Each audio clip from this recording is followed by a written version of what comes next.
Hey guys, it's been a while since I put a brew up in the brewery, showed you a bit about the brewery, so that's what we're going to do today. Going to knock one out.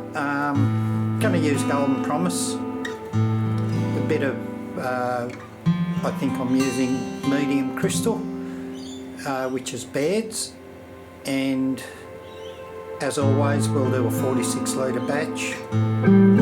She's going to be a fairly hoppy beer, this one. I'm using 400 grams of hops all up, and when we taste it I'll put the recipe up so you can have a look at it and brew it if you like. So I've measured out and I've got my grains ready, so I'll get the mill ready and we'll mill some grain. Alright, so I know I use a Millmaster fluted and gear driven mill. I've been getting a really good flow through the grains, so I've tightened it up a bit. I don't know what the exact gap is, and I've got two 5 kilo bags of Golden Promise which we'll put through it, and a bit of crystal. So it's going to be fairly noisy, so you know there's not much to see when you're just milling grains. I've got it hooked up to a Keg King grain mill motor, and it goes alright. I just pour the grains in now. I don't just fill the hopper up just in case it jams or whatever. I just pour the grains in and let it feed through. So let's get it done.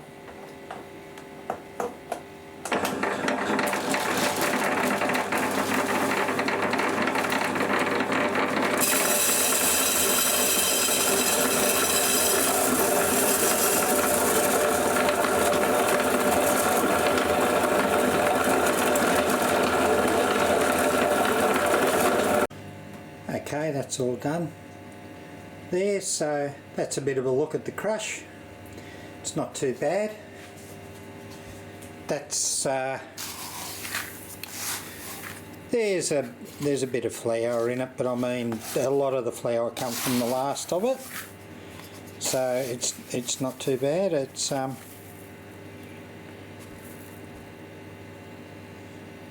good looking crush. We've got a lot of broken holes there, and the beauty about the Millmaster is it doesn't thrash the holes around, so even the ones that look like they're not crushed really are. So it's going to be interesting tomorrow. That's the finest I've really ever done a malt, but I've been doing the Wyman, which is a thick malt, and I've been getting really good flow, but I've still been hitting my numbers, like pretty much the efficiency.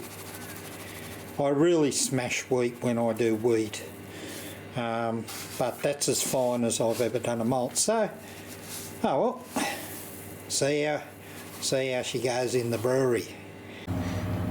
The light's not really good here, but we're about to start to heat our mash water up. So I'm going to do an auto program today. I don't often always do an auto program, but I got a few other things. We've got a fair bit of rain here, and I need to be on the lookout just in case the garage starts getting a bit more water in it than I want. So to do an auto program on the Guten brewery systems from Keg King, all you do is you press auto. It already has a set program in there. Now, I don't stick to the set program because I will heat the water up at full speed for 1 minute, which will be my first step, and that's at 3000 watt on the Guten 70. Then you just press auto again, and the temperature I want is 67 degrees, which will be, I'm mashing at 67 today.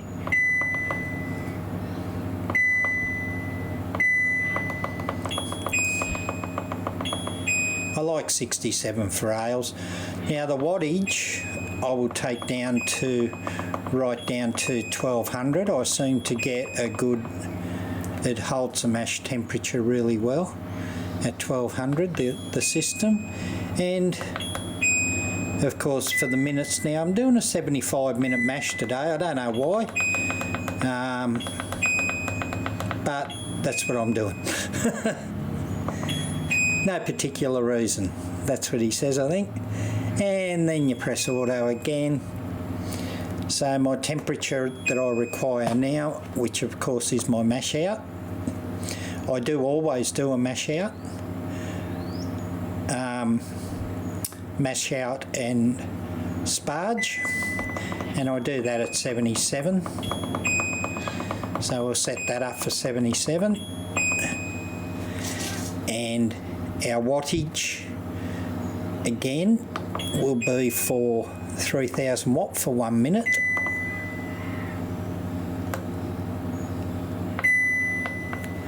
So timer down to 1 minute. And then we'll go auto again.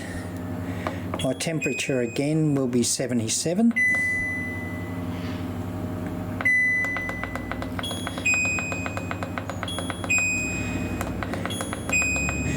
I've got to program this setting in, I normally do it.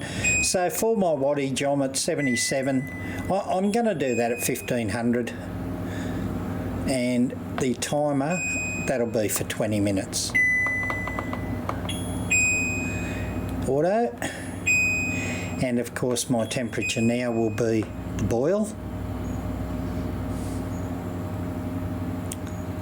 It's a bit cooler here today, but like most other parts of the state of New South Wales, well Australia, we've had quite a lot of rain. Wattage will be 3000 of course, and the timer again, I'm going to do a 75-minute boil today.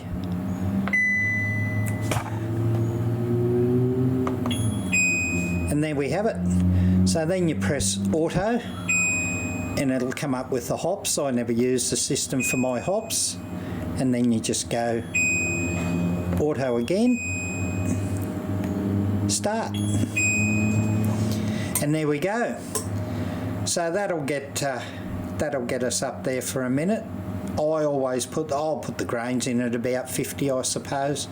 So, but I always do that. And we'll come back and have a look at the mash.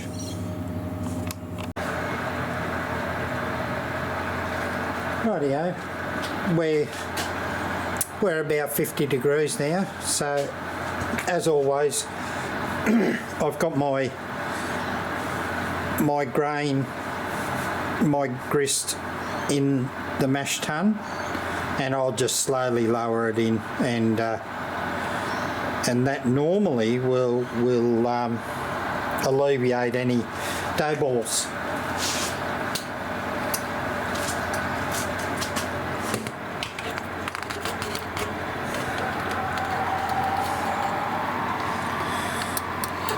So the grist will float up a bit, but then the water starts to get into it.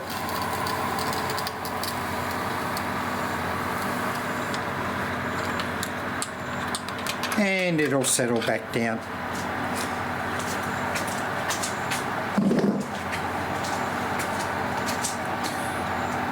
Sometimes I just use the pump slowly.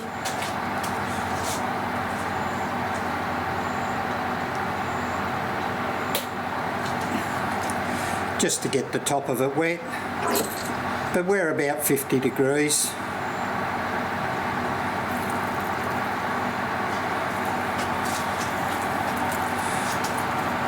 One of the reasons I do this, I think the grist comes up to temperature with the water, so the grain bed settles down and is a nice temperature when you start your mashing.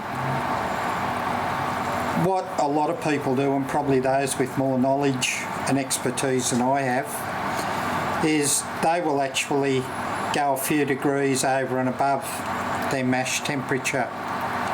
And then as they put the grain in, it'll bring the mash water the mash temperature down to a level that they want.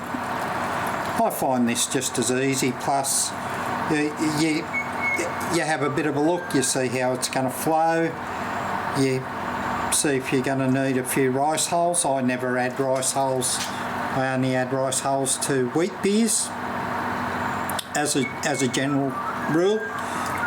I have done, as I said yesterday, this is the finest crush I've ever done. But I don't care if the pump doesn't run full speed neither. I don't really want it to run full speed as a matter of concern. If I can just get it to go through the bed nice and evenly, I'm more concerned with the bed temperature than I am with the speed at which it pumps through. I do have the overflow pipe in, as you can see. I don't use the overflow pipe, but I use it more as a measuring device than anything. So it just gives me a nice measure to see how I'm flowing. So I'll lower this, and the top lines here, I'll put that a bit above the bed, and then I'll set the pump at about the speed it's going now, probably. Maybe a bit slower even, and we'll see how it all goes. Going to do a couple of different things on this mash, so I do use a top plate, but I'm going to go 15-20 minutes into the mash without the top plate, and then I'm going to give the top bit of it a stir, and then I'm going to put the top plate on after that. So some people don't use a top plate at all. I use it more as another filtering device, and I think I get a better flow over the grain bed also. I don't create holes and channels in the grain bed by using the top plate. So we'll come back when we're ready to give it a bit of a stir and put that top plate on.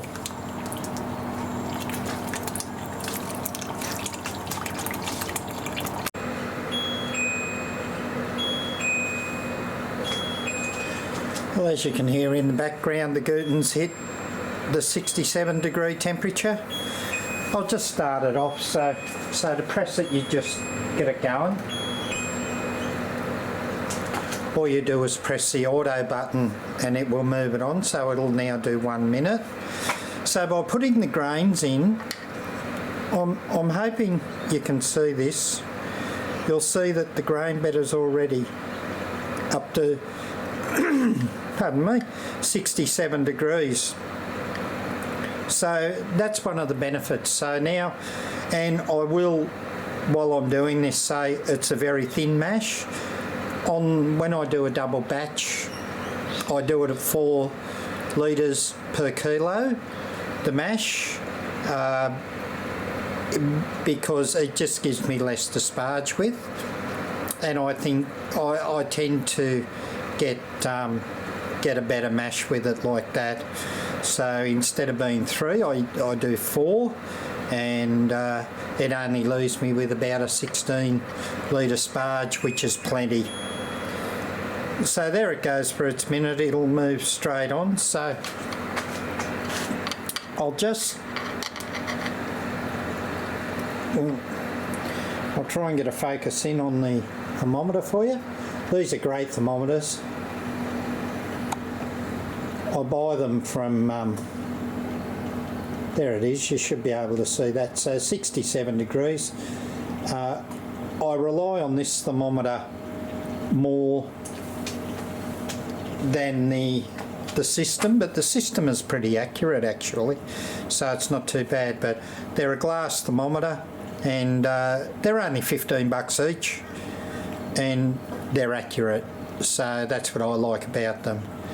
So we'll let that all settle down there. I've taken a bit out for a pH reading. We'll see what we get. We're after 5.4 as always for an ale, and I'll come back when I give it a stir and put the top plate on. 20 odd minutes into it now, And even though it's a thin mash, I'll just give it a bit of a stir.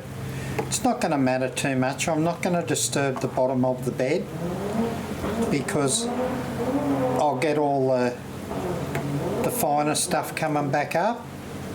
So I'll just give it a bit of a stir, and you know, it doesn't really need it at 4 litres per kilo, but I'll just do this just before I put the top plate on. I've got a really good flow going through it. I've only got the pump on about half at the moment, and it's flowing really nicely. The level's staying steady. It's no use if I have it going much harder. All I do is get more liquid on top of the bed. If I have it going much slower, the liquid level gets down just that little bit too low. So I've just got it going nice at the moment. So we'll get that top plate on. So as you can see, I've got a pretty crude addition there on the plate. I just put a couple of handles in it because this plate's fairly tight to get in and out, which I don't mind. And I don't care whether it goes down on the bed or not, which that is not going to go down on the bed. It's only there really as a filter. That's all I use it for. And a gauge. So that's got it pretty good. Now I normally mash with the lid on, but these things have a stainless steel lid, and I've got to admit I'm not the greatest fan because I like to keep an eye on the mash.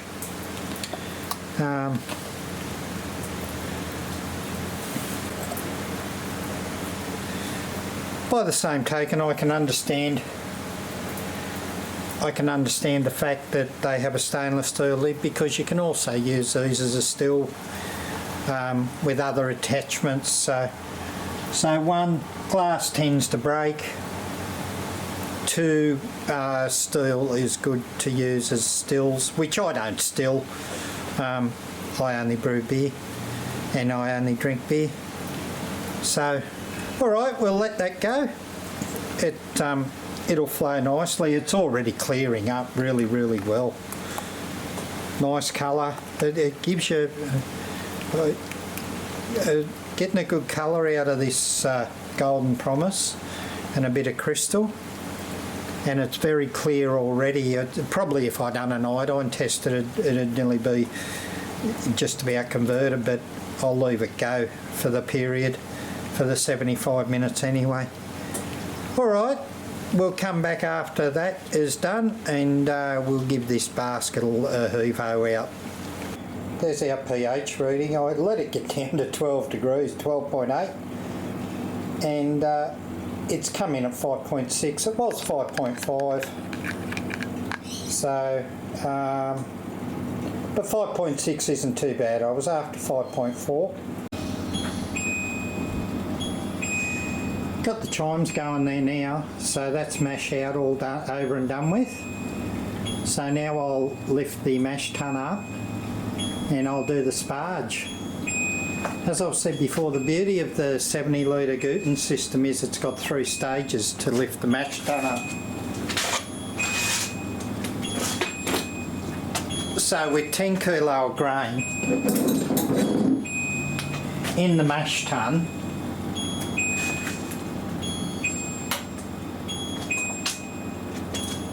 it's still quite easy for a single person to lift it out. The first step's always fairly hard,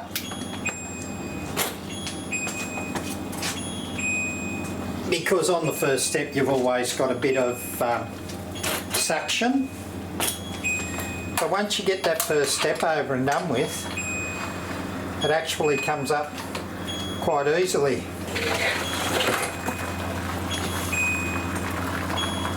So there's the first step. So now I let it drain a little liquid out. I got a pretty good flow with that. Just half, and it cleared up really well, the grain. So quite happy with how the mash went. Very clear. So to go up the second one, we lift, turn, and that's it. I'm getting better at this.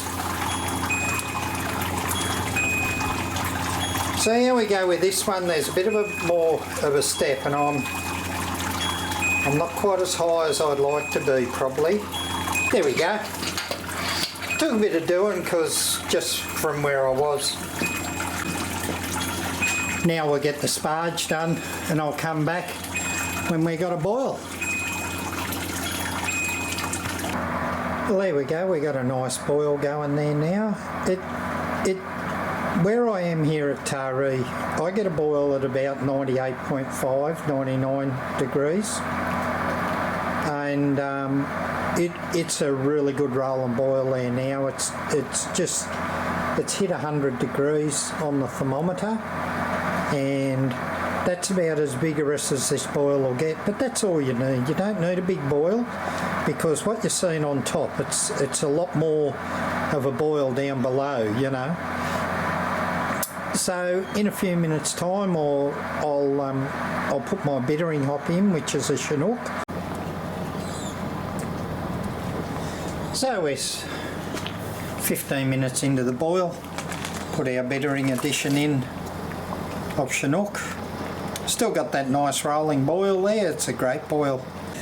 And I'm still a believer in a 30-minute, 20-minute flavour addition of hops. It's not a big addition. I've got 30 grams of Centennial,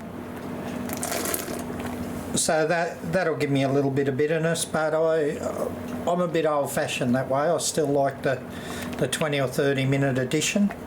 As I say, not huge, but just something in there, and I think it adds a bit of body and flavour to the end result of the beer. 10 minutes to go now in the boil. Still got that really nice boil going there. So we've got 25 of Chinook, 25 Centennial, 25 of Citra, and 20 of Simcoe. And we'll also add our Whirlfloc.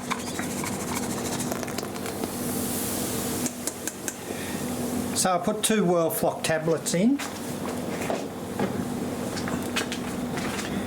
and seeing that so many hops, I'll just give them a bit of a stir around.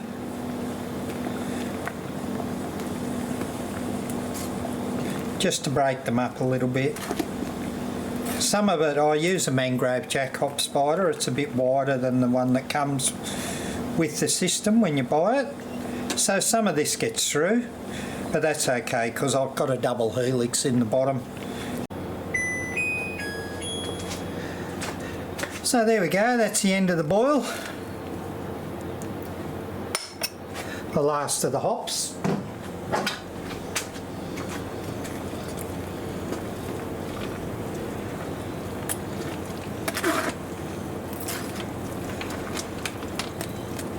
So we'll just give them a mix in there.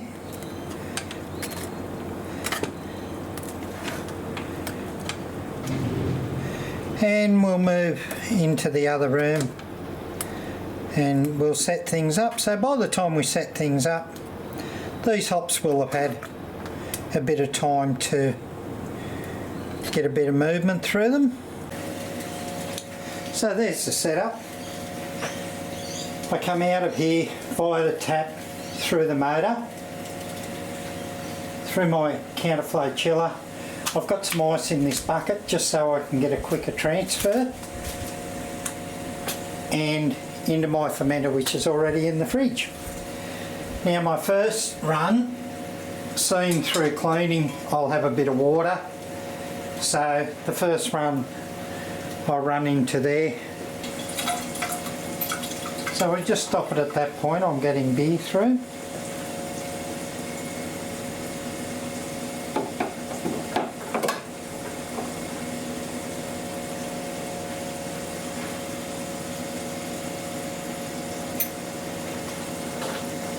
And now we'll start the transfer in. I'm coming up to 20 degrees there now, and I'm quite happy with that pace.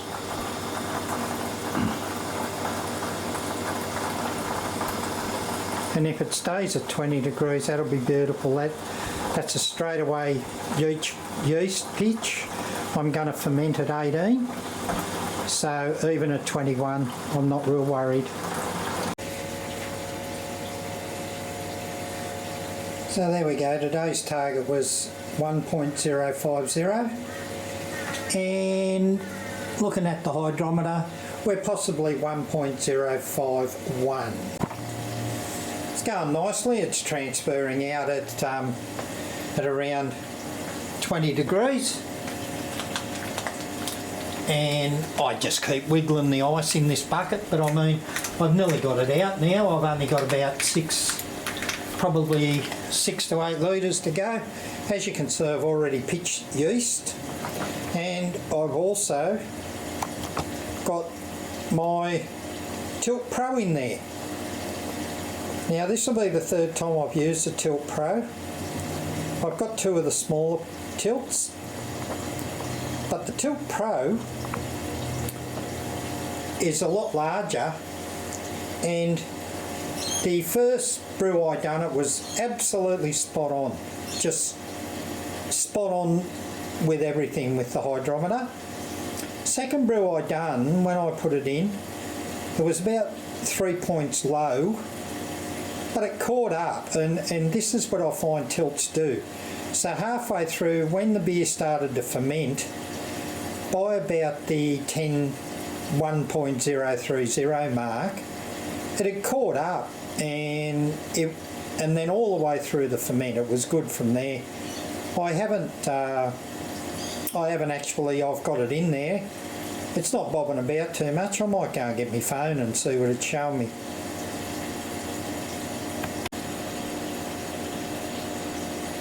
So there we go.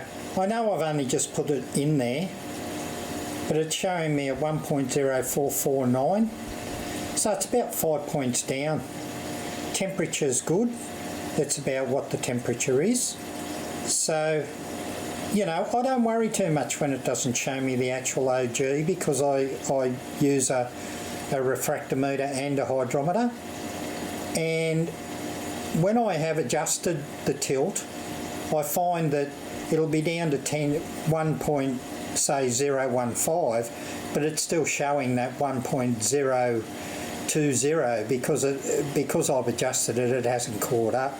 So I just leave it go. I just watch fermentation with it. But I must admit, the Pro, it's a bit disappointing because it worked so well the first time I used it, and you pay good money for them, and I mean, it's 5 points down. A few weeks ago in the brew room, we knocked up a brew I call Promises. Used Baird's Golden Promise malt, a bit of 80 crystal, and 400 grams of hops in it. I haven't tasted it yet. It should be alright. I've just had it in the keg. I just use the set and forget method for gassing my kegs up, getting them ready. So we'll go to the Keezer, we'll pour one out and we'll see which is like.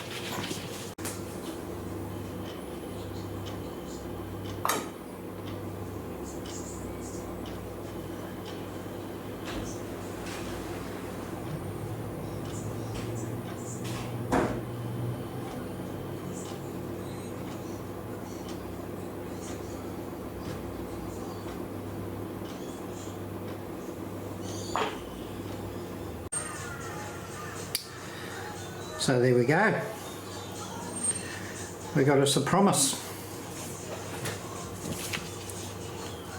Poured all right, poured quite well. Maybe a bit thin on the head, but I it's probably not fully done yet. I've only had it on the gas for about 9 days, but it will certainly be drinkable. Certainly smells nice. It's certainly got the hoppy smell, and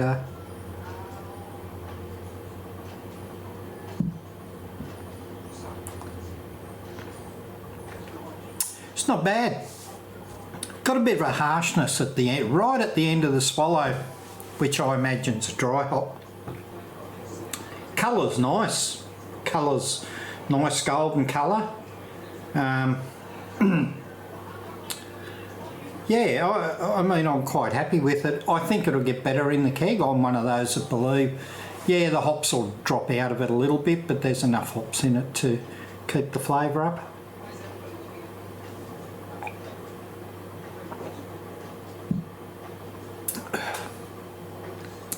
So I'll get on with drinking this stuff. I got some really good feedback on my looking at your brew from a person who's very knowledgeable, and I took a lot of that on board too also. I appreciated it. So I know my brew days are not perfect. I'm a home brewer, and I don't expect perfection, and but it is nice to know that to get some advice on how you may improve yourself. So that's what the comments are about, and plus if anyone wants to know anything, I might be able to pass a bit of stuff on. So alright guys, and I'm also doing a bit of mucking around down there in the brew room, changing things around, so I might give you a look at that, and I'll show you some of the stuff I use, how I use it, why I use it, and who I do buy my stuff off. I do buy everything I get. I'll put a disclaimer into that effect. I do not receive anything for free. Maybe, you know, I might get a little bit of a discount off a bit of grain every now and then, or something, but everything I've got comes out of my pocket. So guys, Neil from Magpie Brewing, signing off.